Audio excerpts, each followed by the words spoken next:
In the 12th century, the Benedictine abbess Hildegard of Bingen envisioned the divine as a kinetic outflow.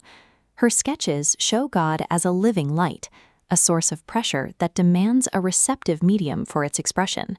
She called this energy Viriditas, or greening power. This serves as the hydraulic model for her cosmos, where grace permeates every creature. To Hildegard, holiness depends on conductivity, the ability of a person to offer the least possible resistance to this divine current. Resistance to this flow appears in her theology as a pathology. Hildegard labeled solidity and silence as Ariditas, a shriveled barrenness that blocks the moistures of grace. In her medical texts, this dryness is the root of physical and spiritual decay. Under this framework, the ideal state is a life of total porosity, functioning as a boundless conduit for the light. It is the image of a garden without walls. Outside the visionary garden, however, structures face the pressure of entropy. In cybernetics, environmental noise constantly presses inward on organized systems, threatening to break order down into chaos. Relying on outflow alone to repel this noise creates a structural risk. Defending a system through pure pressure requires an inexhaustible internal source to keep the environment from rushing in. For finite beings, that internal source eventually fluctuates. Without a physical boundary to guard internal resources, the distinction between the individual and the surrounding chaos evaporates. Boundless expression provides no defense against dissolution. To survive in a universe of decay, a system requires a wall. Systems theorist Niklas Luhmann proposed a different metric for robustness. He argued a system maintains identity by establishing clear causal boundaries between itself and the environment.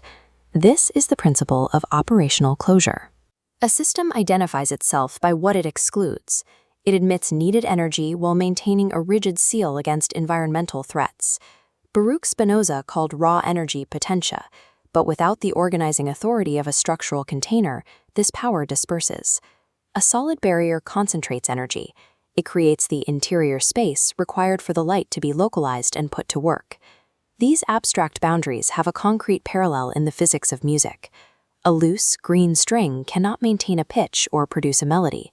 Producing sound requires the string to be stretched against a dead, perfectly unyielding anchor, the wooden bridge and the tuning peg. The frequency of a note depends on the square root of the tension. Resistance is a mathematical requirement for harmony. The dryness of the wooden peg facilitates the sound. This is constitutive discipline, the use of a rigid structure to enable a specific frequency. Music emerges from the immense stress held between two fixed, unyielding points. This structural logic redefines the biblical account of the stones that would cry out if the disciples fell silent.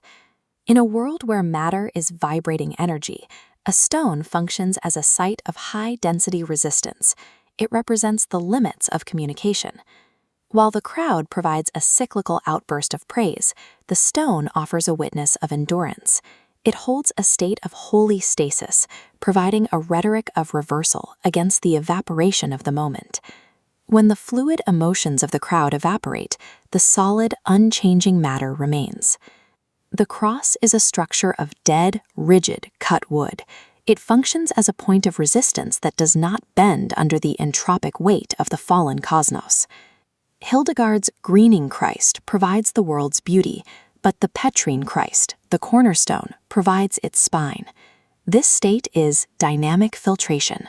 It is the capacity to remain closed to entropy, while remaining selectively open to the frequencies of grace. A robust spiritual system takes the form of a cathedral of tension. It uses the information-tight solidity of the structure to hold the fluid grace of the spirit in place. We are preserved not merely by the boundless greening of our nature, but by the relentless, unyielding silence of the stone.